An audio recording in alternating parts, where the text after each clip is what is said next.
Hi, I'm Colin, and this is Team 1.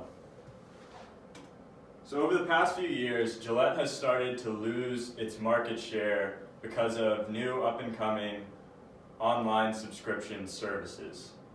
Over the last 5 years, Gillette has lost on average 7.1% of their sales per year.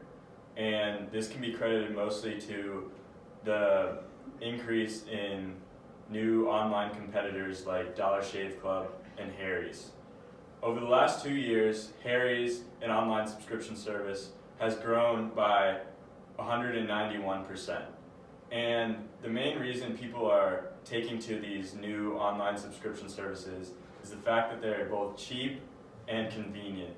People can sign up for a subscription and receive their razor refills or new razors on a consistent basis without having to remember to order them or even physically go to the store and buy them.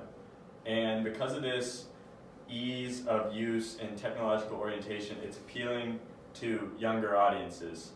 And about 50% of men ages 18 to 34 have said that they have either used or would be willing to use an online razor subscription service.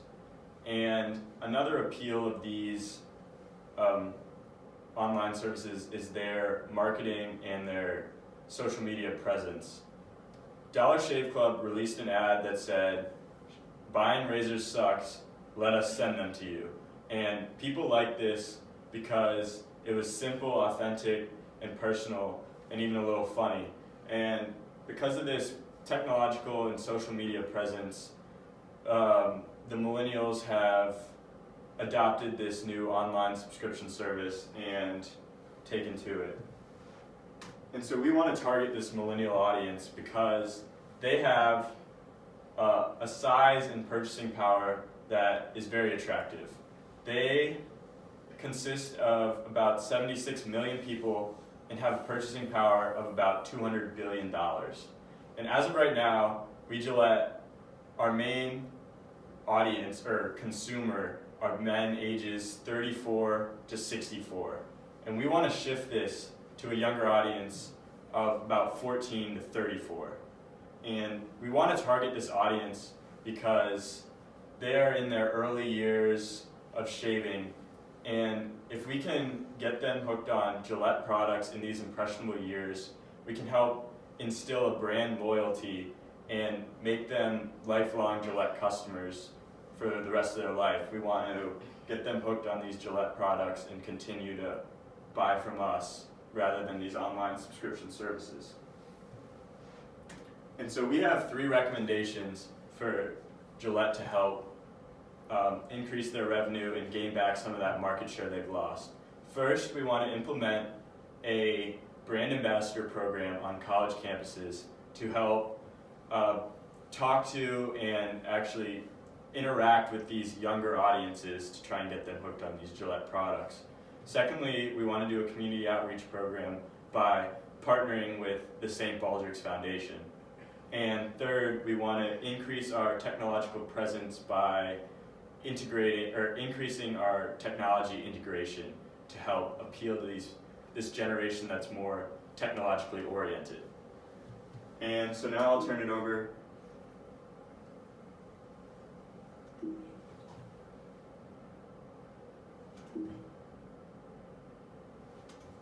to Matt to talk about this brand ambassador program.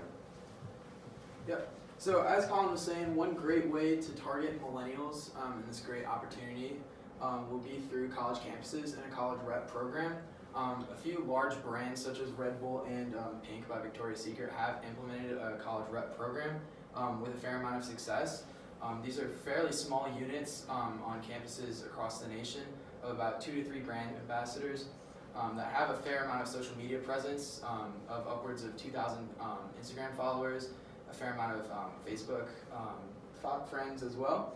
And so these brand advocates can go around campus to different events such as basketball, football games, club events, and promote the Gillette brand through giving away freebies or coupons and just spreading the name of Gillette around campuses. Millennials respond very well to referrals, specifically from other millennials, and this is a great way to get millennials in front of other millennials. So brand advocates are 50% more likely to influence a purchase, and these purchases, they're 37% more likely to be return customers. That's really what we're trying to build here. We're trying to build lifelong Gillette customers, and kind of targeting college-age students is one of the best ways to do this. So going into the financials of such a program, the costs are actually fairly low, coming in a little below $1 million at $840,000. So this includes training for brand ambassadors, cost of recruitment, paying them about $1,000 a semester, and then also the cost of giving away over 200,000 razors. So we believe that with the giveaways, if we can create 5% of those that get the giveaways to get a subscription, that'll drive close to $1 million in added revenue. Additionally, through the social media channels of the brand ambassadors, they should be able to make influences with over 400,000 individuals. So if they post twice a semester, that creates 1.6 million influences in 1 year. So we're hoping with these unique influences, if 1% of those end up buying a subscription, that's going to add close to 400,000 in revenue.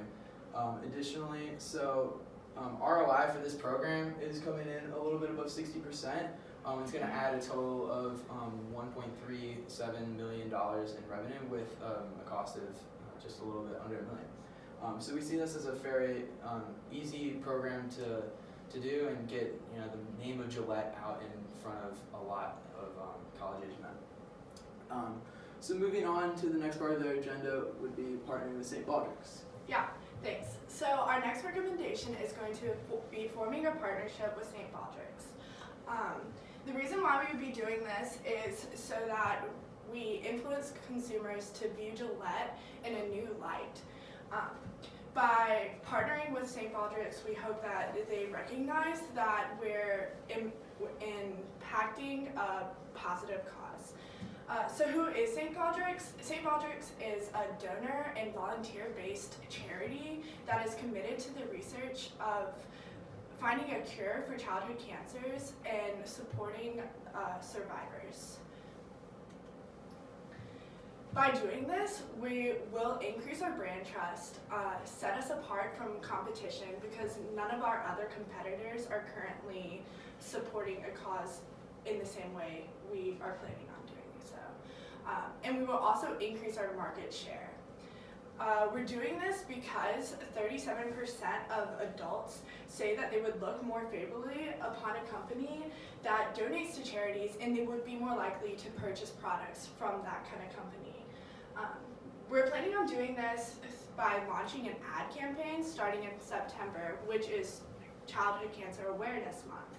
We're doing this through social media with the hashtag Gillette Cancer Awareness because millennials are more engaged than any other generation on social media. In fact, 1/4 of millennials believe that social media is a great way to learn more about brands. We're going to, after we launch our social media campaign, we're going to use our brand ambassadors to implement shaving events on college campuses. That way we can directly target the millennial markets.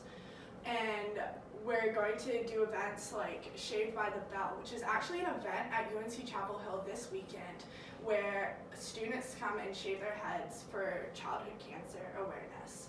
And if we're able to go into these events and support it with Gillette razors, we believe that will bring our company into a positive light.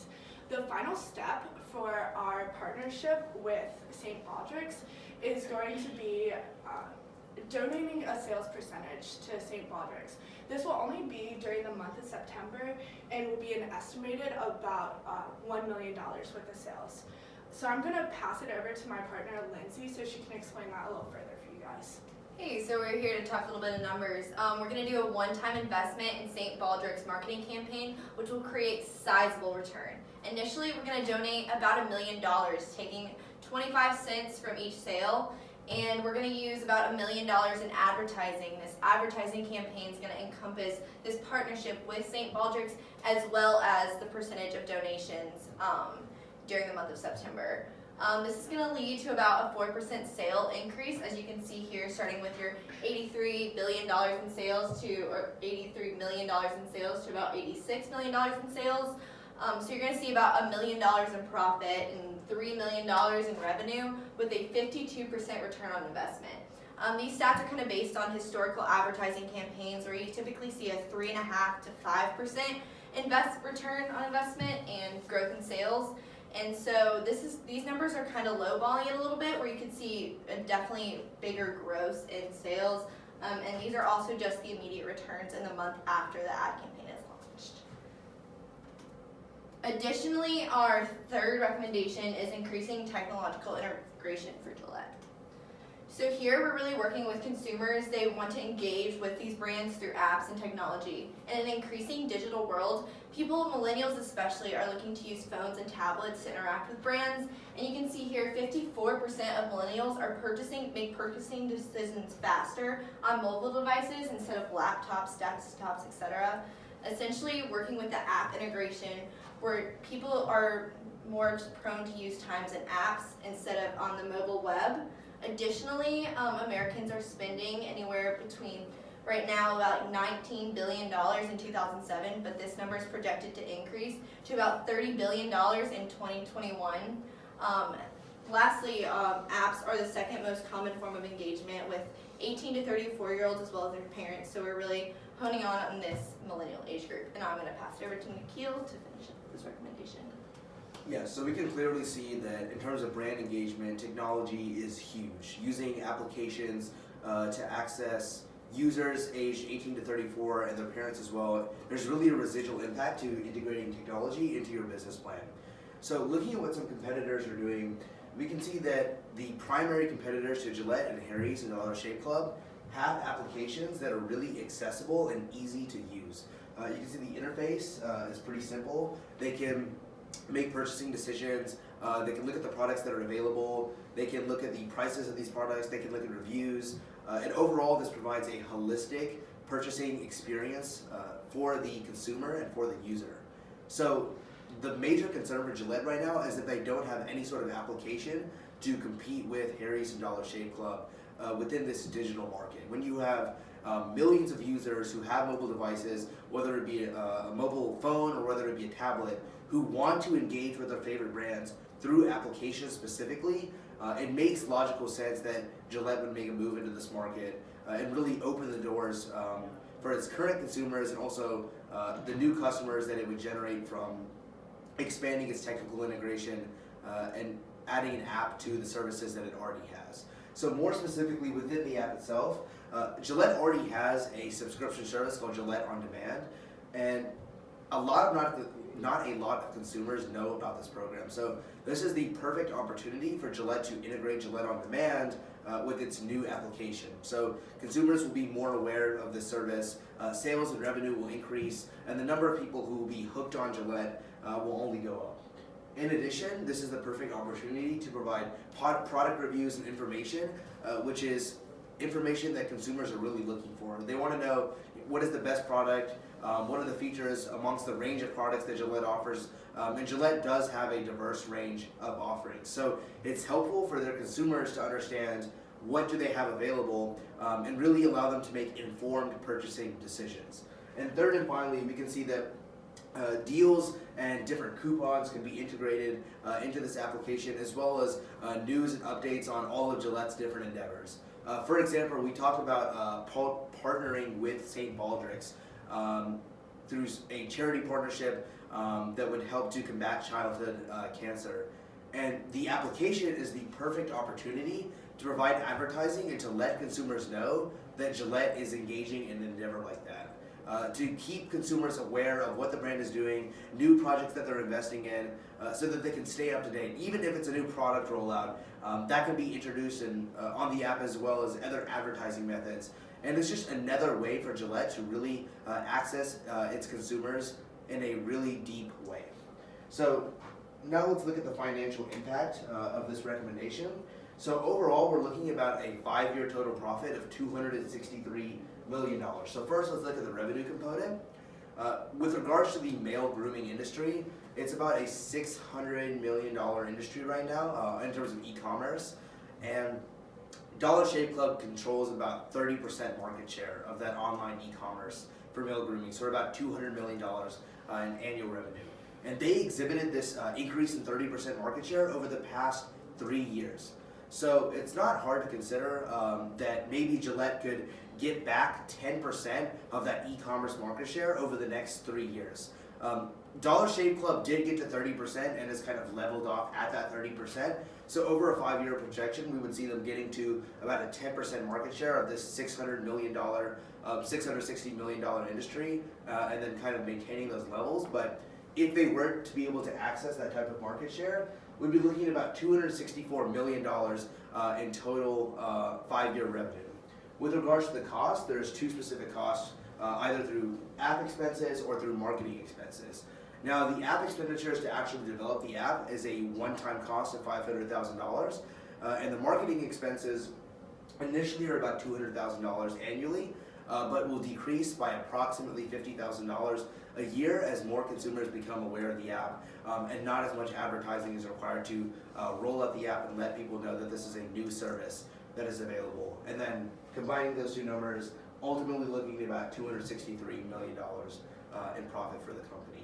So that's the financial implications of the recommendation. Now I'm going to hand it over to Lindsey to wrap up the presentation. All right, to kind of tie all 3 of these recommendations together, including implementing brand ambassadors on college campuses, partnering with St. Baldrick's, and integrating technological integration, we're really targeting this millennial market.